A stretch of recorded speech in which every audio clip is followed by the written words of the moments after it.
What's up, Internet? You're tuning in episode 103 of the FlipScreen Games Podcast, a weekly video game podcast where two best buds from different nations come together to discuss the wide world of video games. I'm your host, Peter Messi, joined as always by my very good friend and co-host, Mr. Steven Radford. Hello, hello. Hello, Steve. Welcome back. We got a PlayStation rock block for the kids today. How you feeling? Oh, it's exciting stuff. I always like a good leek. Good leek. It's Yeah, nice. It's good in a yeah. pie as well. Good chicken and leek pie. Chicken and potato and leek soup. It's a good. It's That's my good. favorite. It's That's my good. favorite soup right there, the potato and leek. I'll tell you what. This is my favorite kind of leak because it's like the kind that's like we can talk about it, right? It's exciting and like I don't feel any guilt over it. It's not like one of those ones where it's like, oh, the Last of Us multiplayer thing or part one leaks like 5 hours before the event, right? And you're like, oh, what a bummer for everybody involved, right? But it's like, No, this is someone in a this is fine. factory who's just like, this is cool. Let's share Yeah. this online. Yeah, it's like whatever. Nobody's getting hurt from this, right? Like if you're buying a PS5 Slim, you're buying it whether you saw it or not, you know? Mhm. Doesn't take away from the hype of it all, right? Nobody's that excited about a Slim announcement. But you are that excited about a leak for a Slim. And that's the best of both worlds, right? Yeah. So, Well, some say it's not slim, but we'll get onto that. yeah, we got to talk all about that. And Yeah. in addition to that, we got to talk about PS5 sales, which is where I want to start things off today, if you'll indulge me, Steve. Because, of course, PlayStation just announced their latest round of financial results for the fiscal year that just recently ended in June 30th, 2021. And it is some good news if you are a member of the PlayStation board, because the PS5 has shipped 41.7 million units worldwide as of June 30th, which is obviously a great number, one they got to be pretty pleased with. And I think it's a particularly good number when you put it in context of its predecessor, the PS4, right? Which is always how I like to talk about these things whenever it's time to talk about number of units sold or like the library, how these things are going on, right? You want to look at the console generation before, because of course the PS4, you know, in the conversation for Sony's most successful console generation, not quite in terms of hardware units sold like PS2, but I do wonder though, in terms of software, in terms of market that was what dominance, I in was going to terms of say. subscription I revenue, would like argue it's services. probably a more profitable console, even though Yeah. there were less of them in the wild because of all I those mean, I reasons guess you it just said. depends. I guess it depends on obviously the cost of making games has escalated up to 250 million. Sure. So that probably outweighs. I can't imagine, Ratchet and Clank on the PS2 cost $250 million to make. Right, exactly. But it's interesting too because like they make more games than they used to back then too. So it's not a one-to-one kind of thing, right? But I think Yeah. it's safe to say that if you're looking at a benchmark for, success, the PS4 is a good one to measure against, right? So PS5, it hit 40 million units as of it was announced in July, right? Was when we got the initial confirmation of 40 million units sold.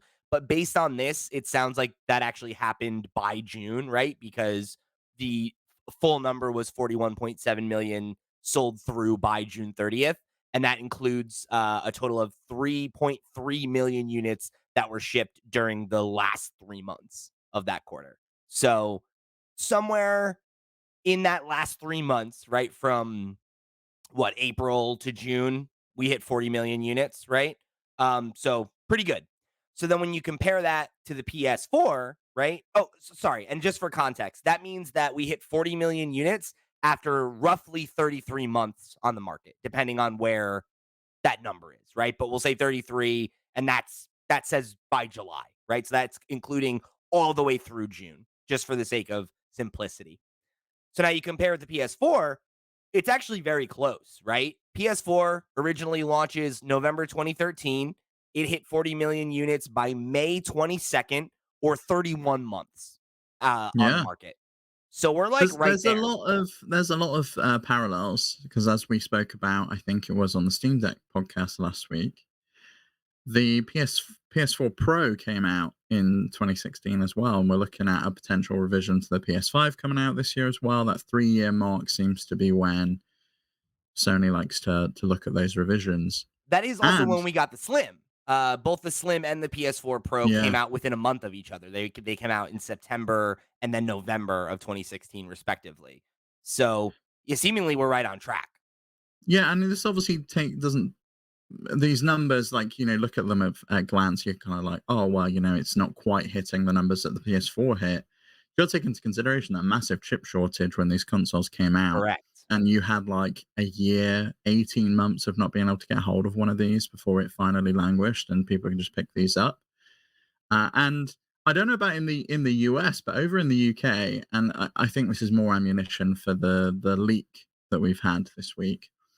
The PS5 has been going on sale constantly over the last couple of months, and we've had it go below £400 for the first time. You could pick one up for 390. The disc version was down to I think 420. It was like £70 off. So you had like a decent, we had some decent sales on it for the Yeah. first time. Yeah, yeah, we saw some over here as well. And a lot of people have pointed to that as like, oh, maybe that's a sign that they're trying to get rid of the existing stock and to get ready for this new model that's going to come out, right? But before we kind of put a pin on this part of it, and we Hmm. do talk about that model, um, I think that the point you made just a second ago is a really salient one. I think if not for chip shortages, it's probably pretty likely that the PS5 would have already outsold the PS4 by this point. So you have to wonder if now that that kind of has assuaged, right? That like between this remodel and just generally an easier time sourcing chips, that like the idea that maybe in the next year or so the PS5 catches up and then eclipses the PS4, at least again, right, in terms of where it was at this point in its life cycle. Um, Seems pretty likely, Like, I think especially with the idea that, like, Spider-Man is on the way, and you gotta imagine that that's gonna be a pretty big system seller for the more casual player that, you know, wants to jump in and play the new Spider-Man game. Hmm. Yeah, I think you're probably right, and I do wonder if we hadn't had the chip shortage and they were on par with what the PS4 was doing, whether we'd have seen the strategy of them doing cross-platform games where we had like, or cross-generation games where we had Horizon coming out on both platforms if the numbers had been more aligned with the PS4 and what they were looking at in terms of trajectory. I think it probably would, because like, I feel like those decisions were made before there was a shortage, right? Like, I don't think that these consoles were released with the expectation that there was going to be trouble putting them on shelves. Maybe is the case, and, Well, yeah, I'm because we had Jim Ryan talking about how he believes in exclusives and generations, and he right. wanted to keep that going. And then But at obviously, that time, like, when they announced both of those games, they were announced as cross yeah, generation, right? So, like, no, I don't think they were. Like we definitely had some of them change. Like I God of know War and Horizon did not change, because I like remember Gran that being Turismo, for example, definitely changed. That was yeah, meant but to be a PS5 only game. the other 2 games were announced as cross generation. They were, Hmm. which was why I remember that being the thing with, Horizon, right? Because you remember with Forbidden West, you got a free upgrade if you bought the PS4 version. That was because of the way that It they had wasn't made going to be though. Like it was going to be a paid for upgrade, and people kind of revolted against it. They were just like, "Well, that was why?" that 'Cause- was why they attributed it to it yeah, though, right? Was that like we promised that this was going to be the situation, yeah. so this is the situation. But all the games that didn't get cross-platform releases, right? Like I think there are reasons why, right? You look at Forbidden West and God of War Ragnarok, and they're amazing games and they look great on PS5, but like they're clearly sequels to PS4 games, right? Like they run fine on that hardware as long as Mhm. you're willing to take a few compromises, right? So the idea that they would not release those games to the consoles where they had an insanely high install base and folks who played the original there ready to buy the sequel. I feel like that was probably always the move just because those games run well on PS4. So why wouldn't you want to capitalize on that huge install base? Yeah, it makes sense. I do think some of their other games, like it's weird the choices they make sometimes. Like I do think The Last of Us Part One would have run that fine. It was on the same engine as The Last of Us Part Two. Probably, but I I think think that it's probably would have come over. But I think it sells systems, and you already had The Last of Us Part One yeah, remaster there that to anyway. me is not a weird decision just because of the strategy there, right? Like if you want to play The Last of Us on PS4, there is The Last of Us remastered. And if you want to play the best, newest, shiniest version, you got to get the best, newest, shiniest console. Makes sense, right? Yeah, still can't get a PS5 copy of The Last of Us Part Two though. Still can't get that one in a box. No, not yet. We'll get there. You got to imagine they're going to put out a collection if and when Factions 2 ever comes out, right? There'll be some kind of like Yeah. The Or The Last Last of of Us Us Part collection. 3. Like, maybe it Yeah. becomes a trilogy and it ends Yeah. it. Ends You it. get a box set kinda thing. Mhm. I wouldn't be surprised. But I think it's also probably just because, like, didn't they already patch 2 to run at 60 FPS on PlayStation 5? I think so, yeah. I don't know if it got any of the other kind of tasty upgrades that, like, the Yeah, but it's director's cuts like have been getting, but yeah, yeah, pretty it's like that much. game's like 3 years old, you know? It's like, it Yeah. looks good, you're good. Like, if it runs at 60, that's close enough, I right? just I feel like if Sony could eke 10 more dollars out of people, they probably would, and, like, if you can just Yeah. put that, as, like, a PS5 version on a shelf, why would you not do that? It's very weird I choice. I feel like it's probably because they don't have a piece of content to put out with it, right? Because like, that was my argument anyway for why they got away with it for Ghost, was like, well, it's like, yeah, like you could just if you already own the PS4 version, you could upgrade it and get the DLC for Mhm. 10 bucks. But if you never bought it, you buy the definitive edition, it comes with all the upgrades and it comes with the DLC. That's not an unreasonable ask, right? Because the base game is $60, the DLC is No, yeah, $10. it's the same deal as we spoke about, on last week's episode with Red Dead, With where Red Dead, everyone's where it's just like, like, "Oh, it's $25 a piece for each we're of these just games," saying and what it it's, like, not that costs and bad. putting it Yeah, on one disc, right? Like yeah. it's not, you know, I'm not saying it necessarily feels good to everybody, but it's justifiable, right? Whereas like if they were like, hey, this game that came out 3 years ago, it's out again and it's $10 more, and all that it is 60 FPS, like I think that invites those kind of critiques that they're probably trying to move away from. Yeah, I Because think it like makes to your point, they're gonna put out whatever they think they can get away with to eke out that $10. But yeah. I also think that like there's a point where the narrative against you is not worth the $10, right? And it's like No, you which is have to why I pick and thought choose your we'd have got battles.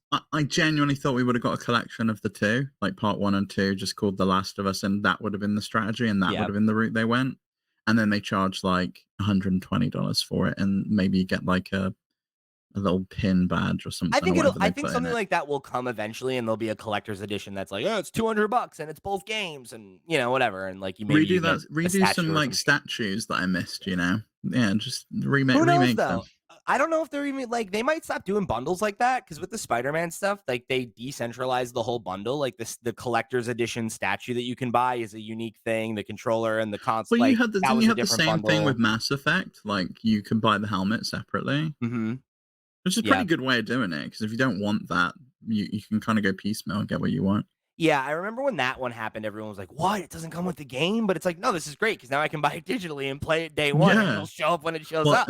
You know? most of the collector's editions that Sony put out now are digital only anyway. You don't get a Yeah. disc with them because they've got these 2 SKUs, or soon to be Right. 1 SKU, Right. that, you can what do you do with that? Like, I guess you give them both a code and a disc in that case, or you have to do Then 2 it's 2 versions of the copies. game, Like, and it's just it's just the yeah, whole yeah, you thing, have it's to a have 2 mess. different SKUs of it. It's just too Yeah. complicated. So, like, yeah, I think that's just like it's a move being made in the interest of streamlining things and making it more Yeah, simple, you know? logistically, it's like the only solution you could go for.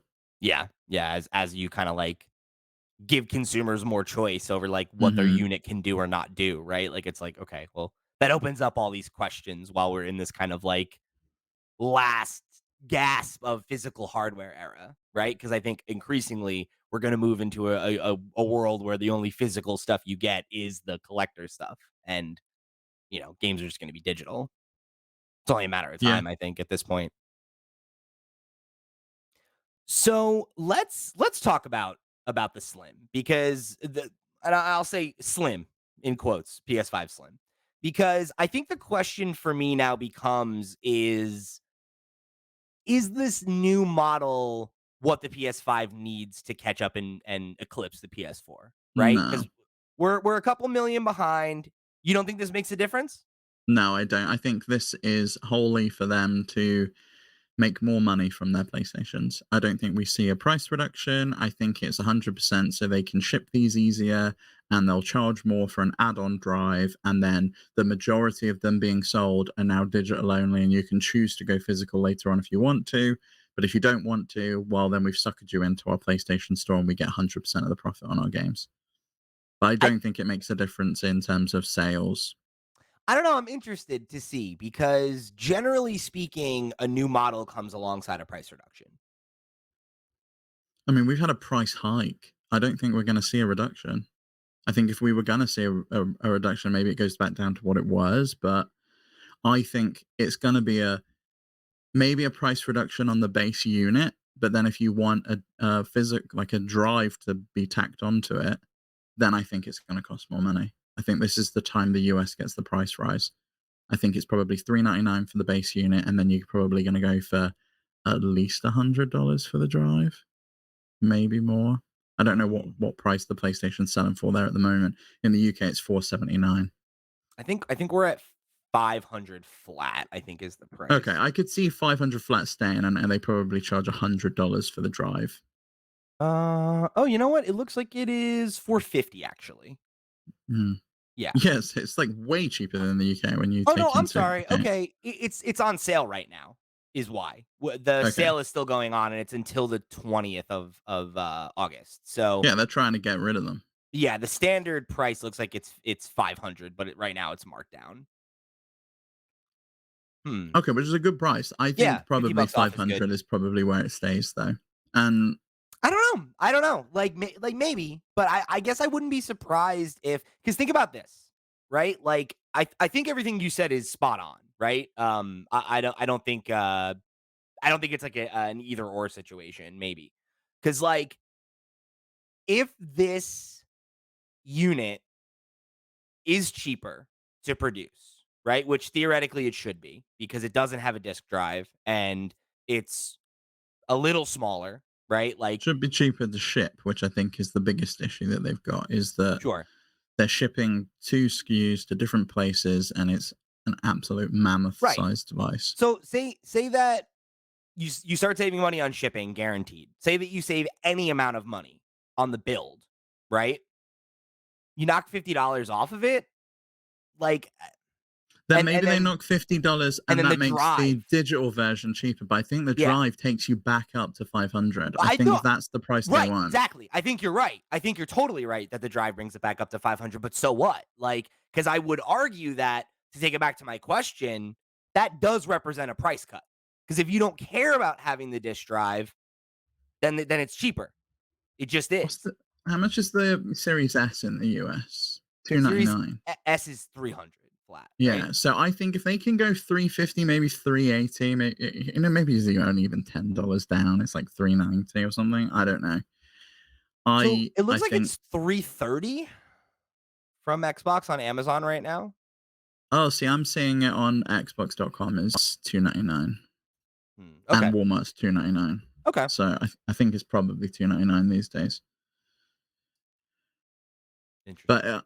I don't know. Yeah, no, it does look It's an like it's interesting one. I think the pricing's really where it's gonna be the deciding factor for them. And I think they really want to sell more digital editions. So I think you probably are right that if they can reduce the cost on that side and then recuperate the money for people who want a disc drive, then that's probably the route to go. yeah, and then like you got to think, right? They're also making more money on software sales, like you said, because then you're locked into the PlayStation Store. You're not buying physical copies anymore. They're not worrying about paying, the 30 or whatever percent to GameStop or Walmart or Target or wherever you're buying your games from. They're getting it Hmm. from you.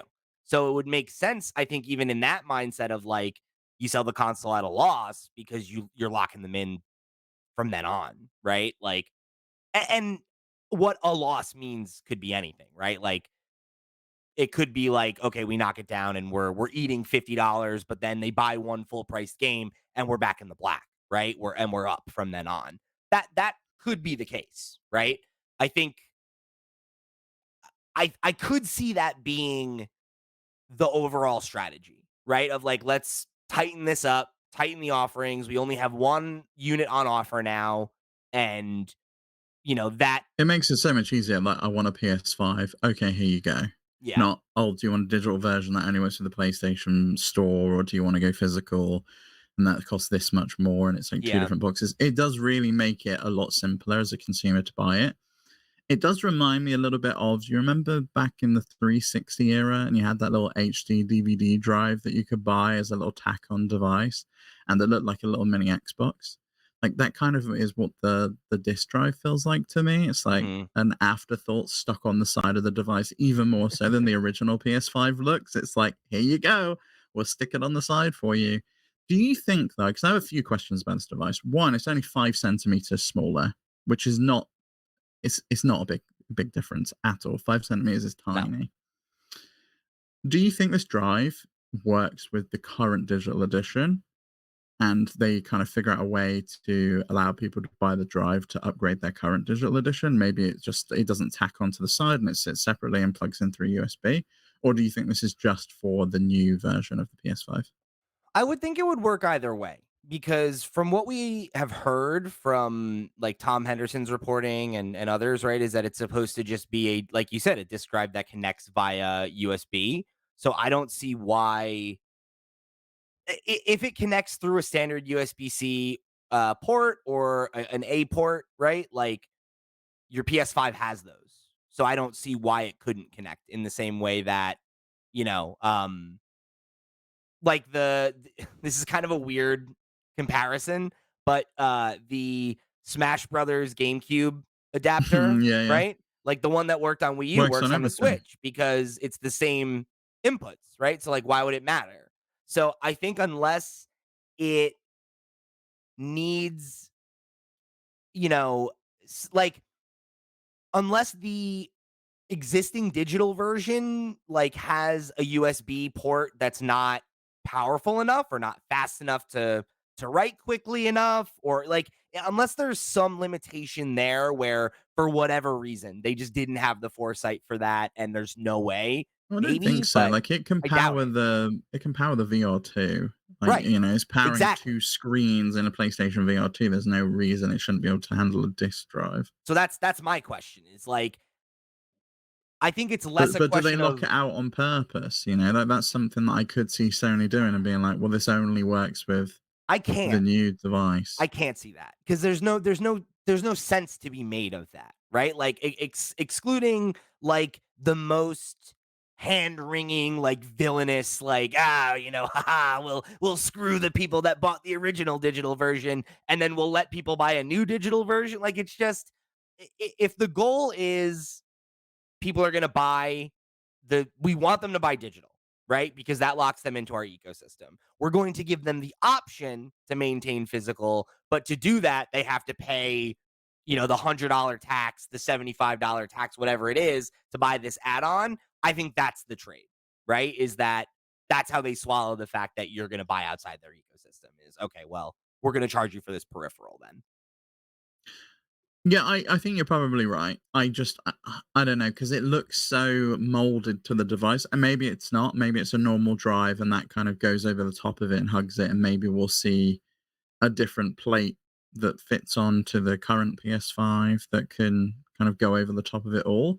Because to describe to the audio listeners, if anyone hasn't seen it, the PlayStation looks a little different. It's very clearly a PlayStation 5 still, but it's like down the side now we had one piece of matte white plastic. The top half is now glossy and it has like a cut across the side of it. And that's on both sides.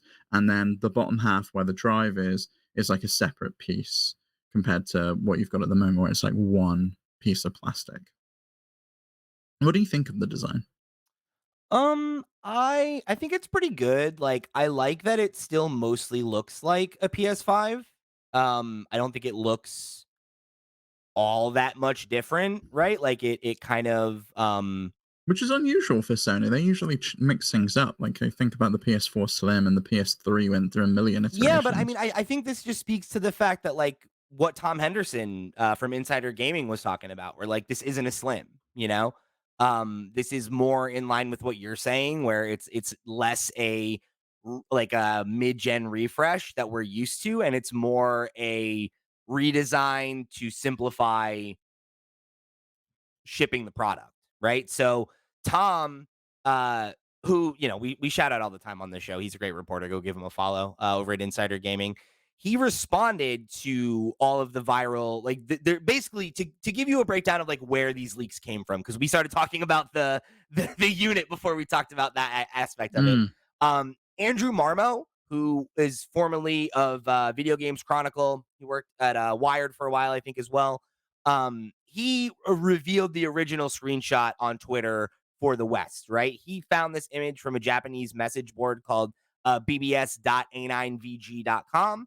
And shortly after that, I just shared that image with you. And then shortly after that, he shared a another tweet that came from at BWE_dev over on Twitter, who shared a video that shows a user like kind of waving the model around and showing the different sides of it. If you're not over on YouTube, we'll have a link to it down below, but you can go check it out.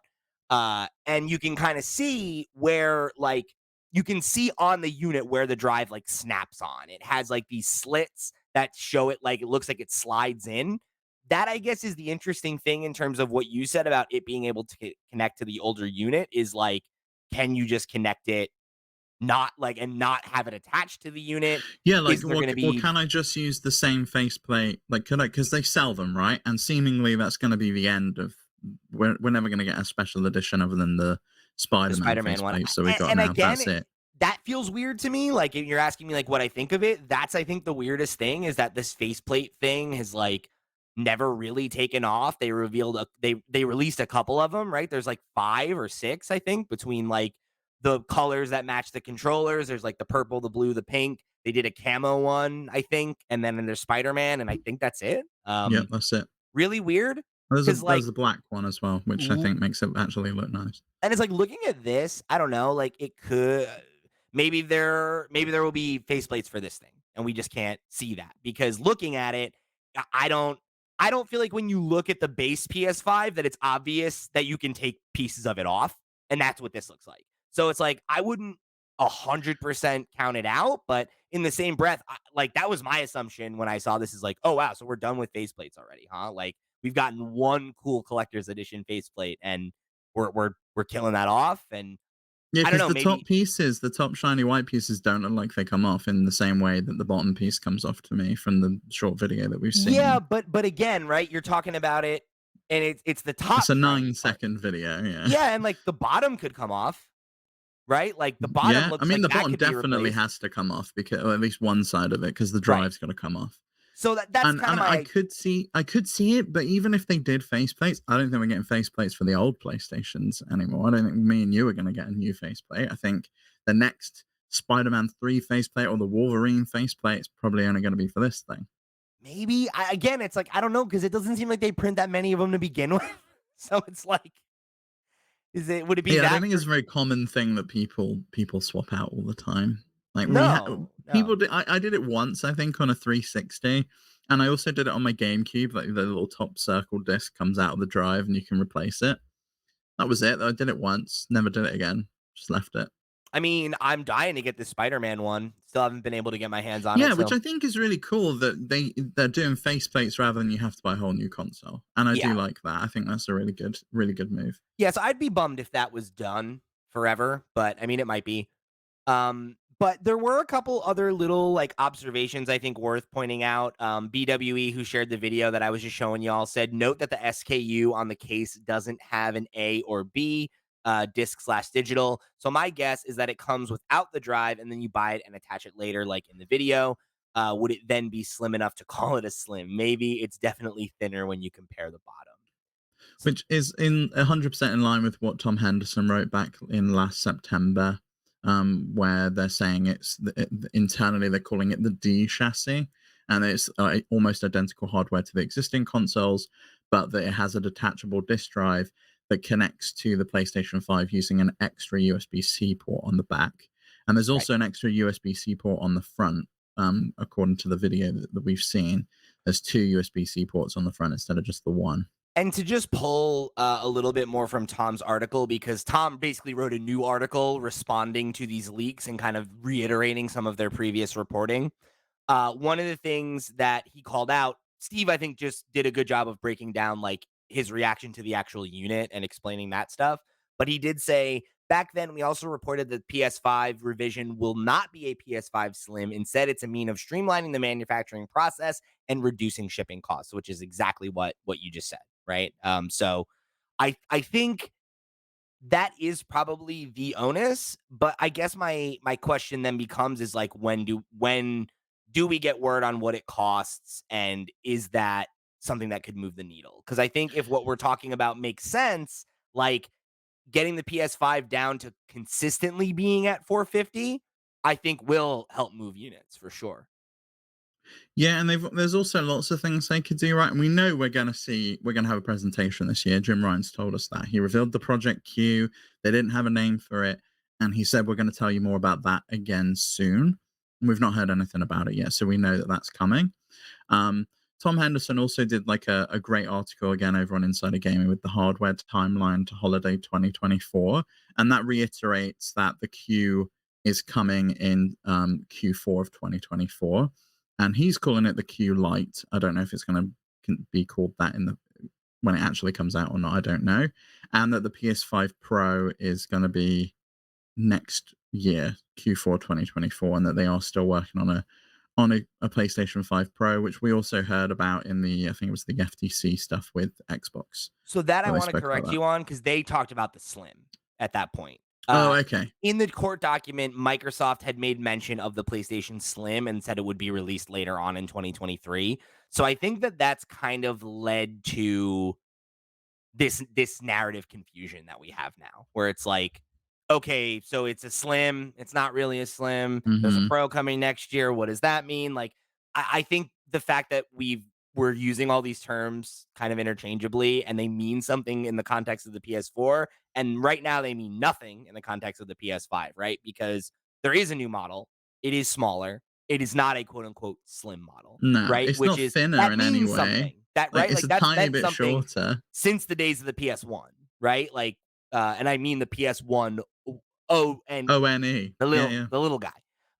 So yeah, like what I would take that to mean is either this unit that we're seeing right now is not a quote unquote PlayStation Slim, but it is replacing what a slim model would achieve. Or that's not even the case. And this is just remodel 1.0. Later we'll get a slim and later we'll get a pro. That's the two ways I see it going from here. I don't know that we will get well, maybe they bother with a slim, I don't know, because 'cause we've seen inside of these things, and it definitely seems over-engineered to the point where there's so much space in there. Um, Yeah, I mean, and and do they you said, right, they made it as big as it is to avoid overheating. Yeah, yeah, which, fair enough. I obviously these devices have to be massive because we saw the same thing with the Series X. That thing's not exactly a slim Jim either. No. And again, right, it's like there's a reason it's a big tower. It's so that it can circulate air out the top, like these things run hot. And I mean, knock on wood, but anecdotally, I've not had any overheating problems with either of these consoles. So like, you know, I I'd rather them be big and work than And quiet, like, yeah, yeah, the PS4 was small, but my god, that thing made an awful noise when especially it by the got end of the going. generation, right? Like, Yeah, oh my it's like the god, dust dude. is built up in that, and it's like Yeah. it's like Yeah, an it sounds like a airplane's plane taking taking off. off. Yeah. Yeah, it's horrendous. I mean, like, dude, I don't know about you, but I remember back when I was really poor, I used to turn my PlayStation on and leave it on at night, and it would heat up my room. Like, it's That's one way to do it, yeah. Oh my god. Do you think we'll see any kind of reaction from the Microsoft camp on this? Because there was the rumor that they were working on, and it came from the Xbox Era podcast, that they were working on a Series X without a disk drive in the yeah, same way that PlayStation has the digital only version. And there is precedent there. They did that with the Xbox One. It was the Xbox One digital only, the One S. So they have done it in the past before. yeah. Um, I mean, yeah, like, I don't know. When you say, like, do you expect a response, that feels like a loaded question. That feels like it's like they saw this, so therefore they're Hmm. doing, and I don't think it's gonna be like that. I don't think No. it's like Sony's doing it, so we got to do it. I think if anything, this is a thing Xbox was already thinking about, and maybe we'll see a new unit at some point in a similar timeline, and you'll have that moment of like, ah, yes, Xbox's response. But like, I don't really think that's how these things get done. Like, obviously, they're always looking at what their competitors are doing. They're always looking for ways to innovate and make hardware Yeah, to that the point speaks in to which consumers. Sony But was really worried about it and didn't give dev right, kits to Microsoft I because mean, they were really which worried about which makes it sense. being all being stolen. So Yeah, yeah, which I mean, right? Like, of course, like that makes sense, right? Like, you're not going to give your biggest competitor the schematics to your device when, especially the last two console generations, you've come out on top in terms of performance. So, like, Mhm. yeah, like, of course they don't wanna do that. It's Um, always wild to me how, like, how the last 2 generations, they basically made the same consoles, like, yeah, in terms of chipsets that they got, in terms of hard drive sizes and capacities, yeah. everything, pretty much the same consoles. It's kinda weird.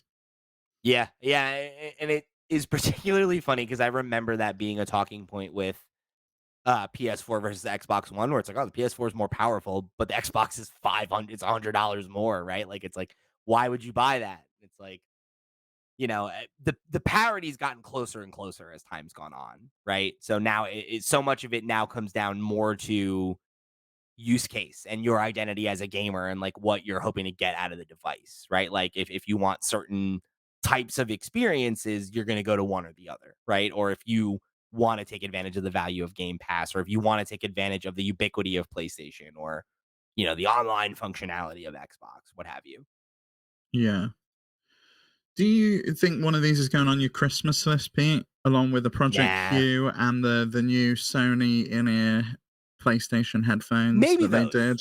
Maybe those. I Yeah? could see maybe the buds. Yeah, I wouldn't mind a pair of wireless headphones, but like if they're like the Pulse ones and they don't connect to anything that's not a PlayStation, then obviously no. But if they work good as like a general like pair of buds for listening to music, then I could see myself Yeah, maybe Sony do good audio they products, so make yeah, good it yeah makes they make sense, good yeah. headphones, and they're generally not overpriced, right? So like I could see myself maybe biting on something like that. I don't have any interest in a slim though because there's no change in There's no performance. performance, yeah, Right. that's the thing, right? It's like there's no incentive for you to get one. It's not like yours is on the way out and it's, like, making noise and, there's an issue No. with it, and you're getting nothing out of it. If anything, you're probably gonna be spending more to replace it. Right. So for And your me, Spider-Man and your cool Spider-Man faceplates ain't gonna won't even fit. fit on it, right? So No. it's like, yeah, fuck it. Like, yeah, I think for me, the only thing that would push me to upgrade would be a pro unit that really did have significant benefits in the way that the PS4 Pro did, right? Where like upgrading to the PS4 Pro, and it's funny because of the way I did it, right? Like I remember I bought the Spider-Man bundle and it was coming a couple days late. So like I bought a second copy of Spider-Man and I played it launch weekend. I went away for like a wedding with Sarah and I played it in a hotel on my base PS4 on like a very like, mid-level TV, whatever. And then I come home and I was like, "Oh my god, I love this game. It's the best Spider-Man game ever. Holy shit." And I come home and it's the first thing I put in my PS4 Pro, hooked up to my nice 4K TV, and I was like, "Oh my god, this looks like a different video game." Right? It's running at locked 60 Well, FPS. you're not watching it you're not playing it on a hotel TV that looks like it's got Vaseline smeared on it from Yeah, all the, but like, but cleaner that they've put on those things. for sure, no doubt. But like, even so, right? Like Yeah. that jump made a difference, and it was like I better load times, and like those are things I'll spend money for, especially if my base unit holds value, right? If I could sell my base PS5 for $400 or something like that, and then go buy an upgrade in a couple of years, sure, I'd consider that, but again, it's going to have to be a significant upgrade in that way because I'm not usually one to go for the half gen refresh unless it is really a significant upgrade in terms of yeah. I never bought a second unit like of the DS or the 3DS. I never bought those remodels. I never I bought a was Game Boy close on Advance a SP. I PSP though. never did Uh, those. yeah, I really wanted the PSP Go for a while. That The was little cool. flip up thing. I thought that was so good. Yeah. I'd love one now, but have you seen how much they cost now? Oh, they're Because people just expensive. use these as like emulation devices. They're I'll keep an so eye out for you, bud. expensive. Yeah. If I can find one in the If wild. you see one at like a garage sale or Yeah, something, and the people they're like, "Oh, it's 50 cents." No one uses those things. I know. Please get it for me. you got it. You got it. So yeah, I mean, I think this thing is coming out this fall. We'll see what the price point Yeah. is and if it is part of a larger play or if it is just like let's get our house in order and streamline things for production moving forward. I think either Yeah. way, it's a win for PlayStation. I think the play is just we're streamlining this, and we've also got some other cool new hardware that we're releasing, which would be a great gift for PlayStation fan at Christmas. Like, if you're looking for a new headset, we've got that. We've got some new headphones. We've got Yeah. these cool Spider-Man controllers, and we've also got a Project Q. So there's options there for people. I really want to know more about that thing and like what. Oh, the Android tablet with the Yeah, PlayStation just like controller snapped on the side? Yeah. I'm so interested in how they're gonna market it. Because like Me the fact too. that I've been out here saying like, oh, there's a chance that this appeals to literally someone, like everybody's calling me a fanboy and attacking me. I just want to know, right? Like, I just want to see what is the marketing message around this thing. Like, is it The the marketing message is the same marketing message as it was for the Wii U. Someone's using your TV, or even the Switch. Someone's using the TV, and you want to carry on playing your yeah, no, game. no, no, no, And no in doubt, no order to doubt, do that, you kind of take it with you. And I have that exact same use case with yeah, a Steam Deck and Chiaki. I wouldn't buy a dedicated device just for this. I think that's the problem. And we'll get onto it after the break.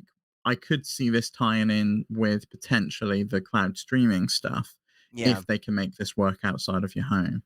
And if they can do that, then I think there's probably more of a play there. That's the interesting thing because if that ends up working and they really do push this as like this is a cloud gaming device, this is how you do PlayStation on like I don't that might appeal, right? That might appeal to people, but it's a big question, big if. But we'll talk about that more in a second here. But before that, let me remind you that this episode of the Flip Screen Games podcast is brought to you by our Patreon producers for the month of August. They are, of course, Arnold J. Rimmer, Christopher Valenz, Earth Visitor, Gabriel Hasselmeyer, aka Asobi, Snackago, Ty the Dude, and Waka Hula. Thank you all so much for your support over on patreon.com/flipscreengames. You're all the realest of the real, and we greatly appreciate your support of this and all of our sister shows. If you want to go and show your support or go find some of our sister shows, or if you want to write in for next week's show, guess what? You can do all that and much, much more by heading over to flipscreen.games. That's our website where you will find links to our Patreon, our Discord, our email address, all of our other shows. Wherever you want to find us, there's a link for it over there. So you go over there and you go click on some stuff, help us out. Doesn't cost you a pretty penny, unless you want to head over to Patreon and get yourself some perks and goodies, in which case you can help us keep these mics and lights hot. All right, Steve, we're back. Hello, good to be back. Good to be back. So you teased the some new details we've got on PlayStation's Project Chronos, which is their cloud streaming initiative for the Where PS5. are they getting these names from? It's a project, but I know, I like don't. Project Q, and then they go ahead and announce that as the name. Like, That's the come on. problem. That's the problem. Using it as a project name is fine, but like, And don't like, I get tell it me because that's what like it's called.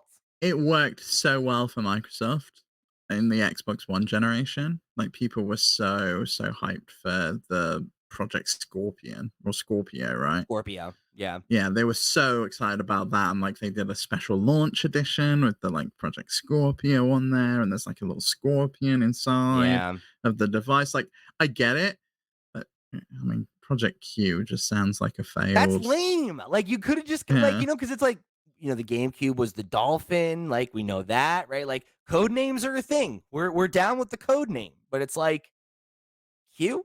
Project Chronos at least sounds cool. Like that sounds like a helicarrier that a supervillain built, right? It's like, yeah. Project Chronos. It's like, oh shit, okay. Like that's serious. But all right, Q, I'm with you. It's lame. But hopefully we get a better name on that guy. But let's talk about Project Chronos. We got another exclusive from none other than Tom Henderson over at Insider Gaming. Go give them a follow, please. Shout out to Tom for all the reporting. It helps us out a lot. So Tom has an exclusive over on Insider Gaming breaking down what we know on Project Chronos. And it's a short article. Go give it a click, but I'm going to read most of it here because it gets into some technical jargon and I don't want to mince words. So this comes from Tom over at Insider Gaming. Make sure you go give him a click. Earlier this week, PS5's cloud streaming beta officially rolled out to some PS5 users. And whilst we were only able to gather that the streaming will support up to 4K, Insider Gaming sources have provided us with more information on the streaming architecture. Internally named Project Chronos, we previously reported this as Cronus. The new streaming architecture aims to build a robust PS5 streaming experience that will serve as a major step forward in the company's growth in the ever-growing market. It's understood that the development of Chronos began 5 years ago due to the complexity surrounding the PS5's SSD. Whilst the SSD is very fast in the PS5, it created a new challenge that made it impossible for Sony to develop the infrastructure needed using current technology on the market, functionality, latency, etc. This meant that Sony, under the Future Technology Group, designed a completely new network storage solution based on PCIe, then in parentheses NTB. I don't know what that means, which leverages NTB and the PS5 IO co-processors. Can you translate any of that for us there, Steve? So, PCIe NTB is apparently non-transparent bridge, which is just a bridge chip that will connect separate memory systems together, so they can have multiple together. Um, So I when you say separate memory systems, am I understanding correct that that would be the so they might have PlayStation shared. and then the cloud? No, so it'll be like our physical hardware, and NTB would be like we've got multiple PCIe's here, like multiple SSDs, and we're going to connect them I all together see. with a I bridge. see. Okay. Okay. So basically, it's doing that computing across multiple. Yeah, Gotcha. that's my Okay. understanding of it. Anyway, could be completely wrong, and if someone knows Well, any more about this stuff, please let me know. I think you're right based on what the rest of Tom's article here says. That seems to contextualize things for me in a way that makes sense. So, and again, if anybody else, if we're speaking out of turn and somebody knows, please write in. But that Tom goes on to say the final product is a custom storage server under the code name Kura, which reads up to 5 GB with under 1 millisecond latency. Insane. Sources said that Sony will have a total of 28 data centers across 15 metros for the PS5 cloud streaming rollout, with its plans to fully launch the feature in fiscal year 23, which would mean that would be any time between April 2023 and March of 2024. So that means that by March 2024, this product should be commercially available, right? And based on what you just said, Steve, it sounds like we'll have 28 data centers in 15 different cities or metro areas that are sharing the weight of this cloud computing. I really want to know whose data centers they're using, and my guess is it's It's Microsoft's. Microsoft. They signed that deal Yeah, to which use is their kind cloud of technology. wild because probably up until now this stuff's been streaming from Xboxes in the cloud, and now they've got their own stuff. So it's impressive. I don't think I would have ever guessed that Sony would have put the legwork in for this. I would have thought that they'd have just been like, "Hey, Microsoft, we really want to do this. Can you kind of build this system for us?" Or, "Hey, Amazon Web Services, can you do this for us?" Or if anyone was going to do it, I would have thought Google would have done something like this with Stadia because that seemed to have a really good reputation of being the most solid streaming platform. It's cool.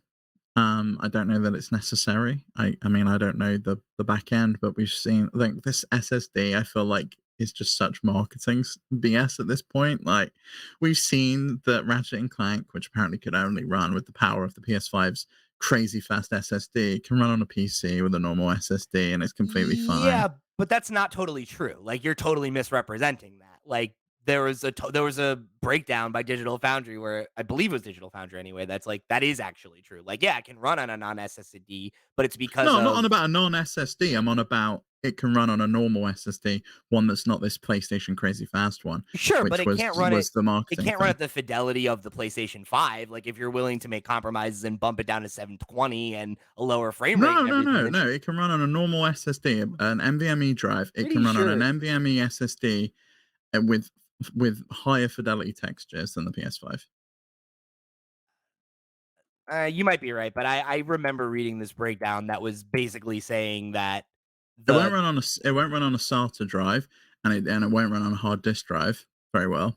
It needs an NVMe drive. hmm, okay. Well, we'll put a pin in that. But Um, I just I mean, fair enough. It's kind of cool. I think really the biggest news for me was that they were like testing this, and no one really knew, and it was just someone on the website formerly known as Twitter just posted a couple of screenshots of PS5 cloud streaming's live, and it's in 4K, which was like a surprise to people. yeah, it's funny because like they talked about it, but it was like very like they put a thing out on the PlayStation blog and we're kind of like, whatever, like it wasn't like a thing that they seem to try to get people to pay attention to. It's more just like, this is the thing we're doing, and you know, which makes sense, right? Because you're gonna wait to do that proper rollout to when it works, and you And I wanna, think the rollout comes with the Project Q. It really makes sense that this kind of goes hand in hand as a device. Like you buy Project yeah. Q, you can access the cloud streaming wherever you are, no matter what kind of network you're on. And like, you think about, this is the latest this would come out is by March, right? So say the Project Q comes out this holiday, and then maybe And this it's like coming functionality, soon. Yeah. yeah, rolls out in earnest by the spring at the latest. Like, that's not bad, you know? In Tom's article, he pulled a quote from the PlayStation blog that talks a little bit about this, and kind of, I guess, their vision for it. And it does seem to point to an idea of it being a broader thing that you could use, right? Like, that you could kind of take advantage of your PlayStation library on the go a little bit more. So this is the quote from the PlayStation blog. First off, we have very exciting news for PlayStation Plus premium members. We're currently testing cloud streaming for supported PS5 games. This includes PS5 titles from the PlayStation Plus game catalog and game trials, as well as supporting digital PS5 titles that players own. When this feature launches, cloud game streaming for supported PS5 titles will be available for use directly on your PS5 console. That means as a premium member, it'll be easier to jump into your favorite games without downloading them first onto your PS5 console. Our goal is to add this as an additional benefit to PlayStation Plus Premium as part of our ongoing efforts to enhance the value of PlayStation Plus. So that's another interesting application of it, is like them trying to take advantage of it for like demos and game trials, and like exposing people I to mean, new software. that's something that Microsoft's been doing over on Xbox. That's where I first tried out the cloud streaming stuff that they Yeah, did, right. which was I can just click play on a Game Pass game. The problem I've had with it is it sucks. It doesn't work very well. It's laggy and it's not a great experience, at least on my internet connection, which granted is not very good. I'd be interested to see if this new crazy fast SSD and technology that Sony's developed, if that makes it feasible. If I'm happy to run it at 1080p, if it, I don't need to see it on 4K if I'm just streaming it while I'm downloading something. I mean, not to mention too that like we're, the 5G future is like fast approaching too, right? Where it's like, how much longer until 5G is like It's readily almost in my available area. everywhere, right? They're And then putting it's, polls up. They've been like changing the mass. I'm so excited. I won't be a blurry mess TP anymore when we call. I'm It's gonna be very great. excited too.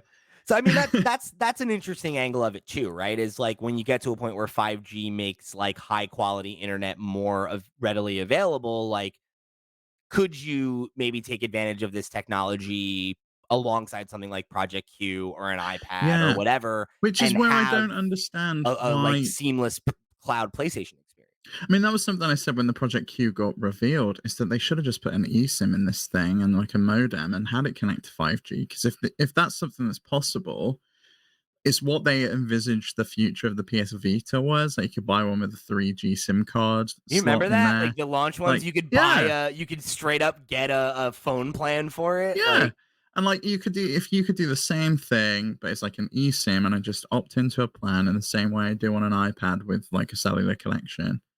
Like that would be a great strategy, and I can just sign up to, and maybe they can do a bundle where I get like 5G, but I also get PlayStation Plus, and it's just like yeah, one bill that I get at the end of the you month, just and I pay just for a pay for it. subscription, and like that, Yeah, it puts it online and gives you access to the library, and you can stream the games that you own on your PS5 to it.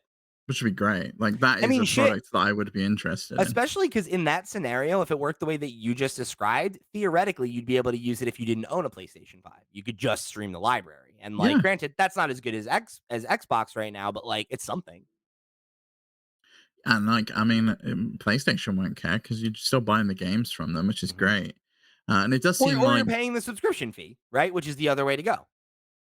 Yeah, I mean, it does seem like the PlayStation Plus catalog is coming, but it also seems like they're gatekeeping the streaming behind it. Which plan is PlayStation Plus Premium? Is that the most expensive? I think so. I can't remember. Yeah, I can't nobody remember can the naming of remember. it, you know? I think it's the most expensive because that's the one you get the PS3 streaming on as well, or the That's right PS4 then. That's the streaming. most expensive Yeah. one. Yeah, yeah, yeah. Because it's okay, yeah, it's essential, extra, and premium. Essential is Okay. the base old one, extra is the one that gets you the streaming library, premium is the one that gets you the retro games and the Okay. PS3 streaming. I mean, fair enough. And it's if they're putting PS5 games on there that I can just stream there and then, and it actually works. Like I think that's the biggest thing for me is this stuff has to work. I've yet to try a streaming service that works, and I've tried Xboxes, I've tried Amazons, I've tried Google Stadia. Yeah. None of them have worked for The me. be the best experience I've ever had is still not anything more than what's the word I'm looking for? Like a novelty, right? Like, Or it's it's like, yeah, or it's like, oh, this will do in a pinch, but I'm still not going to want to I do wouldn't play a this. game this way, Yeah, you know? So, I think that's the thing, right? Is like and that's, I think, gonna be an interesting question with the Q is, like, if Project Q comes out and it does, like, quote, unquote, "just work," it could be successful because there hasn't been a device like that that just works yet. And the best experience requires you to have a really exceptional internet connection and like be lucky too, you know? Because even with good internet, it's not that good, right? Like you need a really controlled environment for it to work well. And the yeah. whoever can figure out how to, you know, make that more seamless is gonna unlock a really huge new audience of players. Which I don't get why Google gave up, because I feel like they really could have. Like you say with the 5G future, it feels like if they had the right strategy of going down like a subscription model like Xbox and PlayStation have done, and they persisted with the original content, and they actually like made a go of it and came up with a better name. Like Stadia sucked. Like it was not a good name. I mean, that's the thing though, man. Like I've said this before. Companies, like multifaceted companies, like can't get into video games, you know? Like unless they're Microsoft, right? Like unless you're somebody who's like, "Hey, like we want to get in this space and we're going to invest billions of dollars into it and we're happy to eat shit for years if we need to and we're going to spend money on we're going to buy studios or we're going to build studios and we're going to give them blank checks for 5 to 6 years to make games." Like a company like Google's just not going to do that, right? Like they got gun shy, and it makes sense because they came out with a half-baked product. They didn't invest enough money into supporting it and giving people reasons why it was a place they had to play. And at this stage in the game, that's not enough. Like being a option is not good enough. You need to be a option that is a destination for gamers, right? And like, we talk about exclusives all day long about are they good, are they bad, are this, are they that? That's what does it. At the end of the day, software is what sells hardware, right? Yeah. You don't buy Stadia for the promise of, oh, I stream my games everywhere. I'll jump in from that shit doesn't work. First of all, doesn't work well enough to pay for it. Second of all, what? You're gonna rebuild your whole library? Like you end up like that poor That was the motherfucker problem. that played It a was thousand hours of Red Dead Redemption 2 on Stadia, and then it's like, oh, They can I? transferred that, didn't they? They Like, didn't did, they but only finally because get he the had to save? ask Rockstar to Yeah. do it. Like, it's like they did that for good PR. If they didn't, then he would have just been up shit's creek, right? Whereas, like, you don't have that worry when you buy from Nintendo because Nintendo is a video game company. I mean, I Nintendo has kind been of did selling, though. Like, I did worry that I was going to continue to bring my library with me because it got lost. It was like stuck on my Wii. sure, but that's different, right? Like, generational divides are different than halfway through the console generation. Nintendo's like, hey, you know what? This video game thing ain't working out. We're closing up shop. We're going to Yeah, go but sell like, look pachinko at machines. Sega. Did anyone think that was going to happen with the Dreamcast? I mean, I think you should have thought that after what happened with the Saturn, but hindsight's I know, but 2020. I thought with the Xbox One that might have been the end of it. I You know? mean, right, but that's the thing. They pulled it out, right? It was I thought the same thing after the Wii U, but then the Switch came out, right? So it's like, point being, even established companies can fumble and make a mistake. Yeah. Like being a platform holder is not easy.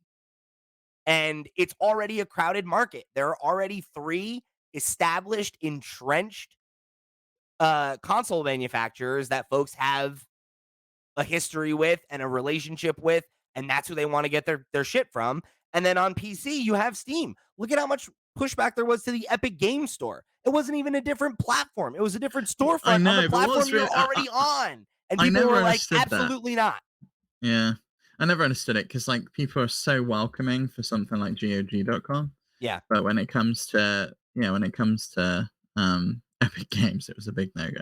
But and I think that was the same problem with Google, where it's just like, "What, like, I'm gonna buy all my PC games again on Well, and Stadia?" also, like, Absolutely not, I'm there's not. a website dedicated to the death of Google products, I and, like, there's a huge long Yeah, list on there. Like, I'll still never forgive them for Google Reader, and, like, they just keep adding things to it. So it's like, yep. And no that's one the ever thing is believed it. that's how they look at things, right? Like, they're like, "Oh, this might be a loss leader or it might be a thing. We'll see." But, like, they do that. They put things out and they kill them, and it is what it is, and, like, I won't be surprised if that happens to Amazon Luna. I won't be surprised if that's what happens with Netflix, where it's just like, this is this I don't think this business is for the faint of heart, right? Like, I think if you're going to sell video games, you need to sell them with your whole fucking chest. And I don't think that these big multifaceted corporations are interested in doing that. And I think that's why they just don't pan out that way. It's why Stadia didn't become a thing. It's because, like, are you really going to start building a fourth games library? I don't think you are. I don't think people want to do that. It's a tall order to ask people to switch over. It's what Phil was talking about, right? Where it's like we lost the lost cancel. Sorry, we lost the last console generation, and it was the most important one to lose because it's when people started building their digital libraries, and that's the thing. And I mean, and again, right? Like, remove all that. What was the must play game on Stadia? Cyberpunk. It was, like, a really good place to play Cyberpunk for a while Great. So is Steam. because we had, like, the crappy console versions, but I know a lot of people went and was just like, "Well, I really wanna play this game, and I can play it on Stadia." Or But Steam. I You can play it on 100%, Steam though too. well, if I have a good PC, yeah.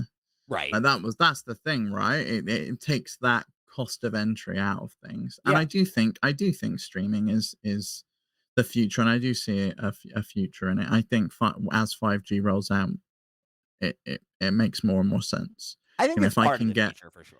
Yeah. if I can get like a 300 megabit per second connection with like low latency, and I can stream from Sony's new service, and it feels like I'm playing a PS5 game, then great. I mean, it's not going to be the only way I play it, but if I can get a dedicated device that, I go away and I'm at an airport, and I'm like, well, I want to pick up where I left off, but my PS5's at home, and I can just do that. That's great. I mean, that was what the promise of the PS Vita was, and we had with the remote play then, and it never really came to fruition. And it feels like now finally technology may have caught up to that vision that we had in the PS3 and the PS4 Yeah. era, where we can play our games remotely and we can just stream them. Although I'm of the opinion that we're still far away from this being like a It's not sign. the viable option, but I think by next generation, 2028, I think this becomes a real significant point. I agree with that. I think by next generation, the idea that this becomes a significant segment of the market, I think that's true. Um, I don't necessarily see it going the way of like movie and TV though, where it becomes like this is the de facto way that you engage with games. I just don't really think that's going to happen. And maybe that is like me being an old head and that like I probably felt that way when Netflix came out. And it's like, yeah, this is cool or whatever, but like, But I'm gonna go down Blockbuster, and I'm gonna get the deal with the popcorn, and I'm gonna come back, and it's gonna be great. yeah. Or like to be transparent with you, I was like, I pirate stuff. Why would I pay for this? Right. And it's like, well, convenience, right? So that was a thing.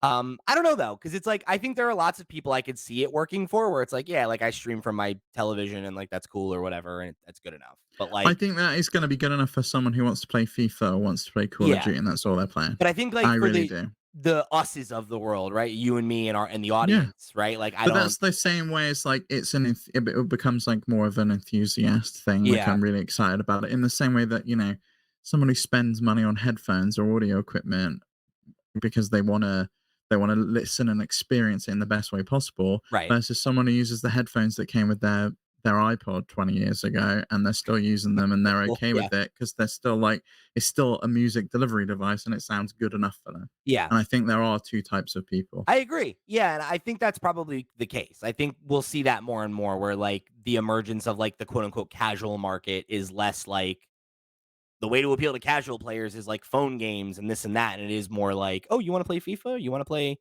Call of Duty with your friends? You want to jump on Fortnite? Like you can do that on your TV. right? Or you can do that on your phone. No problem. Plus, I can see that being so good, right? You know, a brand new game comes out, everyone's really excited about it. You haven't got to wait to download it to play it. You can just jump in. Just You know, jump right in. imagine if you could just rather than downloading 125 gigabytes of Baldur's Gate, you just jump in and play it, and you can just go. Could be. Yeah, I don't know. It's interesting. It's like it kind of reminds me of the way we talked about VR at like the dawn of the VR era, where it's like, whoa, like this could really change everything. This could be a new way to play. This could be, and then and then it wasn't. And I mean, it is, but it's also not. I wonder, I wonder where the reality is for cloud.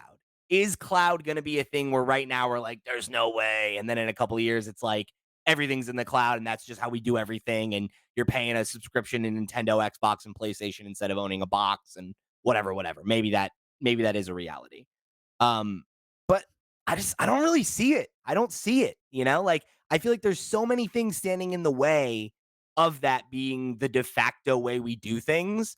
Whereas like the model of buying a device that you use to play games on, it works. And we've been saying for 3 console generations that it was going to go away, and it hasn't. It's the market's gotten bigger and stronger and more stable. And I don't see that changing. I really don't. I think there's still going to be a dedicated device, a dedicated box, but I do think in the same way that Microsoft wanted to do that this generation, but they couldn't make it work. But I can also see that you just can have an app on your TV in the same way you do with Yeah. Netflix. Like I open up the PlayStation app and I'm like, okay, what should we play tonight? Let's play this.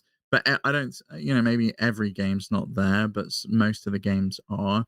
And I also think we'll go down the route that I spoke about a few weeks ago, where you see all of these publishers looking at it and wanting a slice of the pie, Ubisoft Plus and EA Play, and I can see everyone wanting to go and everyone wanting to get involved in the same Yeah. way that we have Netflix and Disney Plus and Max That's the and thing, though. I Paramount don't think that'll Plus. work. I really don't. Because I don't think it'll work. I don't think it works with streaming. Disney Plus is in trouble. Paramount Plus is in trouble. HBO Max is not even called HBO anymore. It's like, what is going on there? And I can see the exact same thing happening with Yeah, I gaming. mean, to be fair, they're in trouble for other reasons, right? Not because the products aren't good, but because the folks that run those companies are frankly morons. But I, that's a whole other thing, right? We want to talk about the SAG after strike and everything. That's a way broader conversation. But I'll contextualize me saying that with this: if you're in a negotiation and someone is asking you for less than 1% of your earnings for the last quarter, yeah, maybe you just give it to them and then you move on, because right now you're losing billions of dollars by not fucking filming anything or releasing anything. But you want to call that a savings? Okay, interesting way to do business, but these guys are apparently geniuses. MBAs are definitely worth money. So I I have a hard time thinking that that same model can become as ubiquitous in video games. Partly for the reason that we just said of like, I don't think it makes sense like that. I don't see there being enough consumers that will subscribe to EA or Ubisoft or whatever, whatever, whatever. Right? Yeah. Like, I don't think people play games like that. Whereas, like, with Disney or whatever, right? It's like Disney owns so many. Like, yeah, they can make a streaming service because they own like millions of IP and studios and like, Yeah, they just rolled Hulu in over in America as right. well. And it's like, how does that work when it comes to games, right? Like the games cost so much to make, and like we are constantly struggling to be like, how do we monetize games better? Microtransactions, season passes, DLC. Like we've been having this song and dance for 2, 3 generations that video games don't cost. They cost too much. They don't cost enough. Like how, I don't see how moving to a subscription based model where then like there's just less value overall in games, that's only a recipe for disaster. There's a reason that it's only Xbox that can really do it. Well, and potentially Sony. Like I think Yeah. Sony has a possibility here, Yeah. especially with their Bungie acquisition. And I think they could particularly dominate service games. if they get a little bit less like Disney Vault about things, where it's like we come up with a cadence where it's like, okay, games aren't day and date, but they come 3 months later, they come 6 months later. Like they figure Oh out yeah, where it's is no the line, mystery. Yeah, where it's like after this amount of time, the vast majority of new copies that you were going to sell have been sold. Let's bring it on the service, right? Because they have a great library. Like it's not a matter of them not having the value. It's like it's not all Frankly, they there. just need another plan, and if it needs to cost, I don't know, $25 a month or $30 a month or whatever they need to do to make it work, I really think people would pay, especially if you call it like a family plan and you have like X amount of accounts on the same device or same plan, and you just make it day and date. Like, let Yeah. me pay you $30 a month, like 300 a year, and I just want every game you release, and I just want to be able to play it, and I don't want to have to worry about it, and I don't want to have to figure out what plan of PlayStation Plus I'm on, and whether I can get PlayStation 3 on this one, on PS2 games here, or is this PS2 game technically a PS4 remaster? So they bumped it up a plan, you know? I don't want to deal with any Bullshit, of by that the way. shit. That is such a bullshit system. They're like, oh, this is a retro game. It's like, no, it's not. This is a re-release from PS4. Put it on the tier with the PS4 games, you absolute monster. Like, what are you kidding me? Oh, it's like the most confusing tier system of all time. I swear to God. Yeah, the naming convention's stupid as well. Yeah, but like, forget the name. Like, the naming convention's bad, but also it's like it's impossible to know what's on what tier. The fact that every time you ask me, I'm like, I have no fucking idea, right? Like, I know, right? I Yeah. do not know at all, and I'm on my PlayStation every day right now playing Final Fantasy. I don't know. I have no fucking idea what's on these tiers. Whereas like Game Pass, you're like, there's two SKUs. Where do you play? Well, there's Xbox or not PC? now. There's three, and they've confused things. You've got Xbox Core, you've got Xbox Game Pass Core, you got Xbox Game Pass, and you got Game Pass Ultimate. And Xbox Game Pass Yes, that's true. Core, Core is it, confusing. Core comes with online play, Game Pass does not, and it's very weird. Yeah. I don't understand it. They got rid of Gold, which everyone knew and understood, and replaced it with Core, and you get like a limited set of games, and it's very weird. They've been trying to Very weird. kill gold for so long, though. They're like, why? Like, why are you still paying for this? Stop! Like, please. Yeah, I know. It's very Just strange. get I on I Game stopped paying Pass. years ago. I switched over to Game Pass Ultimate. Yeah. Yeah, I did that thing like 3 years ago. Like, I'm finally paying for Game Pass again. Now, I 3 know, years. and I was like, I've just got out of the period because I got Game Pass for my birthday from my brother, and I've just used it all up, and now it's just started billing me at the point where I'm not going to cancel it because I want to play Starfield next month. Yeah. So they've really suckered me in. I've paid next to nothing for 9 For months, years, and yeah. now I'm paying. I turned mine off because I haven't been playing my Xbox, and I'm gonna turn it back on when it's Starfield time for sure. But, Yeah, my dad's just bought the game, and I'm just like, is that a better strategy? Should I just pay like £60 and buy the game and like just play it? I don't know. I've thought about that because I'm like, is there another Game Pass game coming up that I'm itching for right now? And I don't think the answer is yes. So it's like, would it be better for me to just buy Starfield so that I can just play it and then, turn Game Pass back on later on? But I don't know. It's a good question, honestly. Good question. But we'll leave it there for today. So you let us know. You write in and let us know. Are you buying Starfield? How you feeling about what PlayStation's doing these days? You gonna buy a Project Q? You want to write in with any of that or about anything else? Make sure you hit us up. Questions at flipscreen.games. Or of course, come join our Discord where we keep the conversation rolling between episodes. I'd say that's the best place to write in. You come join. We got a thread for each podcast. You throw them in there. It's a good time, and then you can come and chat with us, chat with members of the community. I think it's the best way for you to get involved, and Steve does too.